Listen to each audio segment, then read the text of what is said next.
everyone, welcome into the One Play Sports Spectrum. I don't know if you can tell the difference, but we've actually moved studios. We've upgraded the Spectrum now. It's even more glamorous than ever. And it's time to check in for the first time this month, the month of March, with March's The Legends Club legend, who of course throughout the course of March will be chatting to our junior legends. He'll be taking part in an exclusive Zoom-in with the Legends Club members and getting up close and personal with me at the end of the month as we dig a little bit deeper and cover the topics that haven't been covered in the previous weeks. But we start, as we always do, with inviting you to become a member of the Legends Club. And look at this, it's coming up on your screen now. For just $10 for the next 6 months, that's not $10 a month, $10 for the whole 6 months, you can be a Legends Club member. You can get access to our Legends Club Zoom-ins. You can run the chance of going to the UK to watch a Premier League game in person, sitting alongside a legend. We can't wait for travel to come back where we can start taking that into effect. And of course, as the Legends Club always does in conjunction with World Football Legends, we're looking forward to bringing today's guest, along with all his legend chums, back over to Asia to take part in some of those incredible stadium game experiences we've had in the past. And of course, along with that will come some very special face-to-face meet and greets in some of the best establishments in Singapore. And speaking of some of the best establishments in Singapore and all across Asia, I must thank our sponsors. Let's put those sponsors up on the wall and thank them all, because they do so well to help us make this show possible. And when it comes to F&B, you can't beat the Exchange Bar, Muddy Murphy's, Pickerton, Lenoir. You've got our friends at Smith's Fish and Chips. You've got to love a bit of Smith's Fish and Chips, Magambo's, and the best hummus in Asia at Sahara. And that's, don't take my word for it, that's official. And incidentally, if you take advantage of that special $10 for 6-month deal, you will get, if you're one of the first 25 to sign up, Emil Heskey's book, Even Heskey Scored, and I believe there are some Legend Club shirts around as well, which will come. I mean, imagine that, if you're one of the first 25, $10, you could get a book, a shirt, and 6 months membership. It can't be beat. And now, to introduce, drum roll please, for the first time this month, it's time to welcome March's legend. The Sunderland legend, Michael Gray, joins us live from the UK on Zoom. Thank you for your patience, Michael, when I did all the paid promotional bits and pieces. Good to have you with us. How's it going in the UK? What's the latest on COVID? We've asked all our legends every month, and I'm hoping you're going to tell us things are slowly getting back to normal with this vaccine doing the rounds.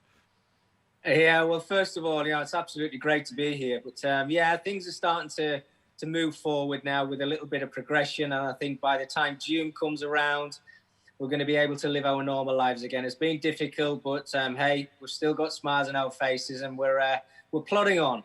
Can you ever get used to watching Premier League games in empty stadiums? It's taken some getting used to, hasn't it? I mean, it'll be a strange sensation, not just for people that can actually go to the grounds and get that buzz back again, but even watching it on the TV with the crowd, it makes a difference, doesn't it?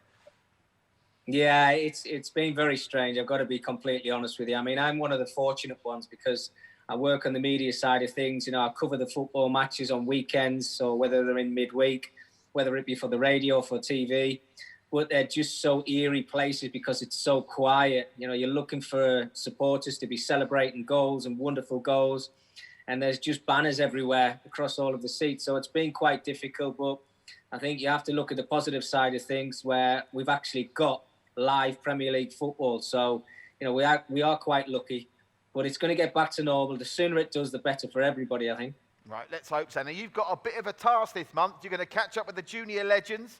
That, of course, is Rayan, Vivan, and Charles, and they can be a handful. You're going to speak to our Legends Club Zoom members, I know, a little later in the month as well. And we'll have a nice personal chat just to sign off your 1 month stint with us here in the Legends Club studios. But we have to start at the start of the month because obviously it's time sensitive with some predictions from you, because it's been a mixed bag from the Legends so far. I've picked out 4 of the games at the start of the month, and we'll start with the match on Friday the 5th. That's Asia time. Fulham against Spurs. We record this just after Spurs finally won a game, thumping Burnley with Bale back in the starting lineup. Do you think this is the start of another little Mourinho jump up the table, or are you not convinced that that game means there's been a turning point in their season?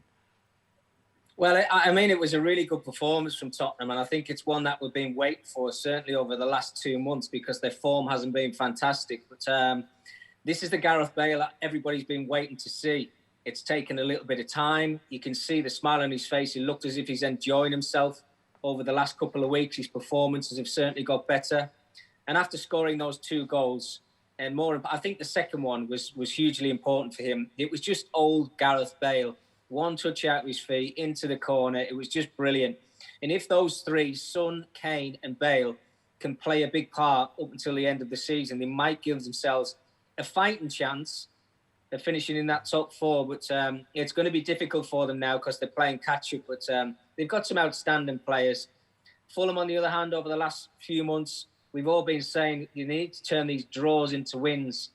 I don't know if they're going to have enough. They're certainly chasing down teams like Newcastle and Brighton.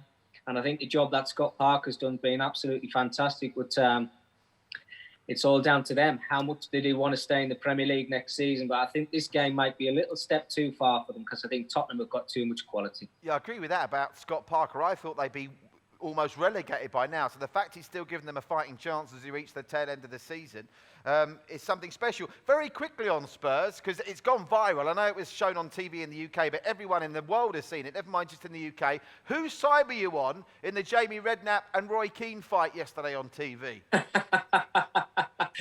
Well, I've got to admit, I obviously like both guys. Jamie's such a gentleman and he's a really nice fellow when you meet him. And he's been on Sky for a long, long time. But if you're going to go toe-to-toe with anybody, make sure it's not Roy Keane. Yeah. He's just box office in front of the camera. I absolutely love watching him on TV, whether you agree with him or whether you don't agree with him. But if I'm honest with you, I think Roy had a point where they have got some really good individual players, but he had his thoughts on the centre-halves. I've been saying this on the shows that I work on back in the UK. The centre-halves for Tottenham haven't been good enough for 2 or 3 seasons, and I think Jose Mourinho knows that, which is why he can't go and play that week, because he thinks they're going to concede goals, and if they do, then they're not going to win football matches, which we've seen over the last couple of weeks. Jamie had a point of international football players, I think Jamie said. Yes, they have. I thought they were a little bit overcritical of Doherty. He came in from Wolves. And last season, he was one of the best fullbacks or wing-backs, if you like, on that right-hand side for them in the whole of the Premier League. And I just think he needs a little bit more confidence. And I think they've got a really good player on their hands. But going forward, creativity and the 3 guys that we've just been talking about, Bale, Son and Kane, they've got enough in that squad to be challenging that top 4. They've just had a really bad spell. So the answer to your question was I probably just sway towards Roy Keane, but I felt a little bit for Jamie. And of course, you've got your 3 England caps, so you're not one of these players he was talking about that's got to be bad if they haven't got an international cap, because you got your 3 caps. Probably. A little. Go on, mate, go on. I was just about to say, yeah, when he was saying that, just because you've got an international cap and you can trap a football, yeah. I was thinking to myself, I hope he wasn't talking about me. Yeah. I mean, I didn't play against the Republic of Ireland when I was obviously playing professional football, but look, it's still hard to play for your country. You have to be the best of the best in your position to get that role. Now, some people are fortunate enough to go and play 100 caps or 50 caps. I was just fortunate to get 3. Nobody can take them away from me. And look, whether I performed or whether I didn't, that was my special moment. All right, let's go on to another game. Liverpool Chelsea, which is slightly later on, the earlier hours of the morning, or the later hours of the morning, depending on which way you look at it. Liverpool against Chelsea. I mean, I don't think anyone saw Liverpool's, not exactly demise, but they're certainly not the force they were last season. Where do you stand on them? And where do you stand on a Chelsea team who are just coming off the back of a goalless draw against Man United? Well, I mean, Liverpool are always going to have problems when you think about, the top stars that they've had missing throughout the season, and that probably being Virgil van Dijk. I mean, who wouldn't miss a player like him? You saw him the season before. They were absolutely incredible. Argument over it. Is he the best centre-half in the world? He probably was before he picked up his injury. Well, I always look at Liverpool, and whether they're scoring goals or whether they're not, they've got quality. I mean, Mane, Salah, Firmino, when they're on, they're so difficult to mark and so difficult to play against. And for some strange reason, they just lost that little bit of form at home, losing those 3 games in a row, which had not been done for many, many years. But they've got themselves back to winning ways now. And I think Chelsea are going to find it difficult against Liverpool, certainly playing at Anfield. They want to get back to winning ways there. We know since Thomas Tuchel's came in, he's changed a few things around. They've now gone back to a 5 at the back or a 3, whichever way you look at it. And I still think the players who got signed in the summer, there's certain ones who are still trying to bed in. You know, Timo Werner got off to a great start when he signed for the club, but I think over the recent weeks, he's even found it difficult to put the ball in the back of the net. And I think Tuchel's probably still searching for his best 11. And I think that's where Liverpool might just capitalise on them. And if they've got a chance of finishing in the top four, either of these sides, this is a game they need to win. But I think the home side are probably going to sneak it. Okay, so you've gone with Spurs to beat Fulham, Liverpool to beat Chelsea. The big one, really, because at time of recording, City have just won their 20th straight game in all comps against West Ham by 3-1. But I seem to remember that Arsenal 49-game winning run coming to an end at Manchester United. But this game's at City, I suppose. City United, Asia time, Monday morning, midnight 30, so basically late night Sunday. Can United bring this juggernaut to a halt, or is it just going to go marching on past them? Well, I think you can imagine what Ole Gunnar Solskjaer's team talk's going to be like. You know, let's break up this record. Let's not have Man City winning, 25, 26 games in a row in the Premier League and even continue this unbeaten run that they're on. I think Manchester United are a completely different team to what we saw at the beginning of the season. They've had some decent results at the Etihad over the last few seasons. I think if you can remember the goals from Paul Pogba, what a game that was. But Man City at the moment seem to be doing it without a centre forward. I know Aguero's obviously got himself back fit. Gabriel Jesus comes in and out of the team, but they've just got a wonderful squad of players. And Pep Guardiola against Ole Gunnar Solskjaer, the Manchester derby, that's where I live.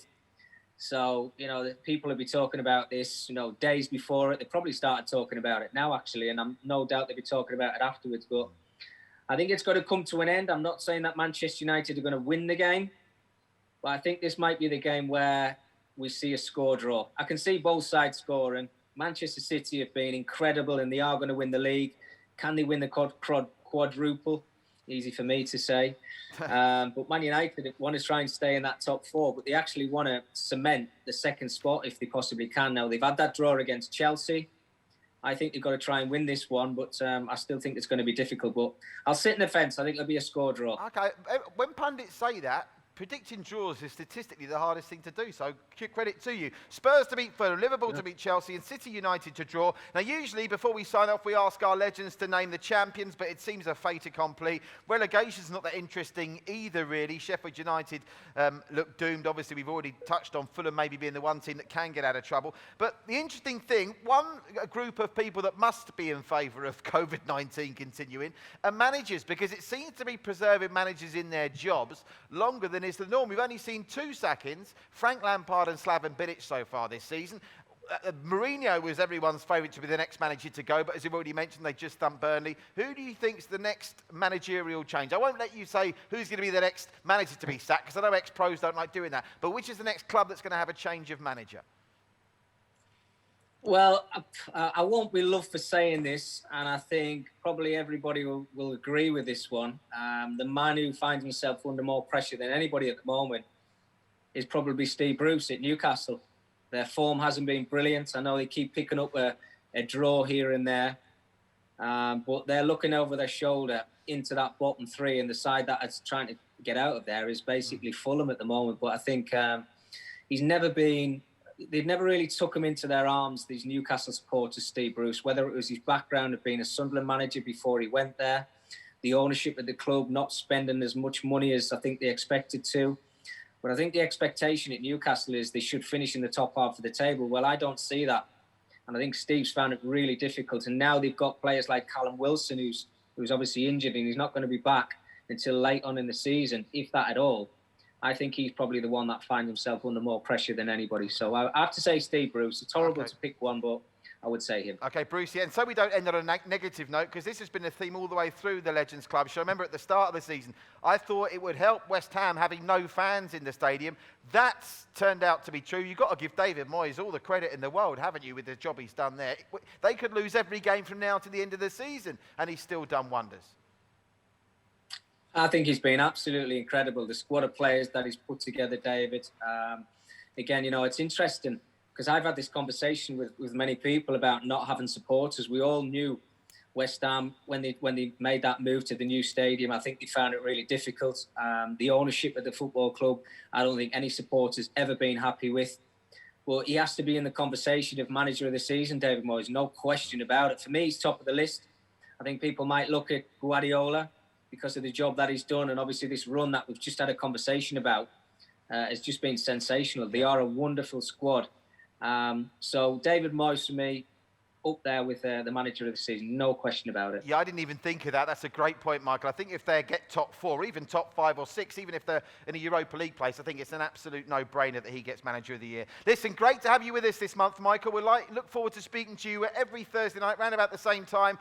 Fasten your seatbelts for your chat with the junior legends. The Legends Club members are really excited to speak to you, and I'll catch up with you again at the end of the month. That's Michael Gray, our Legends Club legend for March. Don't forget, for just $10 for the whole of the next 6 months. Check out these details on the screen. You can be part of a special offer to become a Legends Club member and have access to these benefits. So many of them, too many to mention, but of course the big carrot, if you like, for this offer is the first 25 members who sign up for just $10 for the whole 6 months. You'll get a Legends Club shirt, you'll get a copy of Emil Heskey's book, which I have got here, as well as getting all the benefits that come with being a member of the Legends Club. Thanks to Michael. We'll see him again, same time next week, right here on One Play Sports. Stay safe, everybody.